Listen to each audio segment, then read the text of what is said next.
Day 2 of পিনভাওয়া pass trek. তো mulling campsite থেকে এই দিন আমাদের যাওয়ার কথা কারা ক্যাম্পসাইট, যেটা ওখান থেকে 5 থেকে 6 কিলোমিটার দূরে।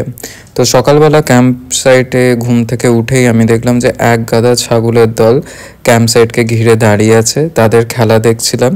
আর সেখানে দূরে ওই তার পরের দিন ছিল জন্মাষ্টমী, তো সেই জন্মাষ্টমী উপলক্ষে মানুষজন, ওখানের গ্রামের লোকজন ক্যাম্প করে ওখানে নাচ গান করছিল। তো আমরাও কিছুক্ষণ বাদে তাদের সাথে বেশ নাচ গানে অংশ নিলাম এবং এটা বেশ একটা মজাদার এক্সপিরিয়েন্স ছিল। সেখানকার গ্রামের লোকেরা খুব ফ্রেন্ডলি, তারা আমাদেরকে পুজোর প্রসাদ দিল এবং তারপর নাচ গান করার পর ক্যাম্প গুছিয়ে আমরা রওনা হলাম কারার দিকে।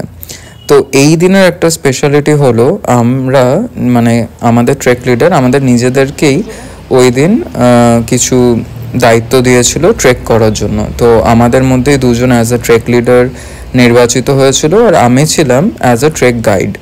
তো আমি মোটামুটি টিমের মাঝামাঝি সবার সাথে কথা বলতে বলতে, আর আমি যা যা জানি ট্রেক করে, যেমন কোন ফুলটা কী বা যে কিছু নলেজ বা যে কিছু ফাইন্ডিংস আমি পাচ্ছিলাম, আমি তাদের সাথে শেয়ার করছিলাম। তো এইটা করতে করতে টিমের সাথে আমার খুব ভালোভাবে বন্ডিং তৈরি হয়ে যায়। আর তারপর ধীরে ধীরে আমরা কারার দিকে এগোতে থাকি। তো এখন আপনারা দেখতে পাচ্ছেন যে বেশ রাস্তা খুব সুন্দর, দুদিকে সবুজ ভরা রাস্তা। আর এই দিনটা আর নেক্সট দিনটাও তেমন টাফ নয়, it was like gradually increasing height. তাও কারার মাঝে লাস্ট 2 কিলোমিটার ওয়াজ টাফ। তো আমরা এখন মোটামুটি মাঝে ব্রেকফাস্ট আর লাঞ্চ ব্রেক করে আমরা এখন এগিয়ে যাচ্ছি কারার দিকে।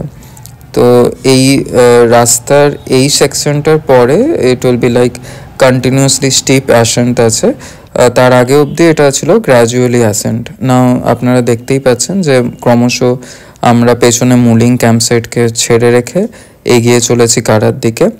তো এই জায়গাটা যথেষ্ট স্টিপ ছিল, তো মানুষজনের আসতে টাইম লাগছিল। আর অ্যাজ এ ট্রেক গাইড আমি দেখছিলাম যে লোকজন কখন আসে। তো এখন আমরা চলেছি ফ্ল্যাট রিজিয়ন কারার ক্যাম্পসাইটের দিকে। তো আমাদের স্টিপ রিজিয়ন কমপ্লিট হয়ে যাওয়ার পর লাস্ট 1 কিমি হচ্ছে ফ্ল্যাট রিজিয়ন।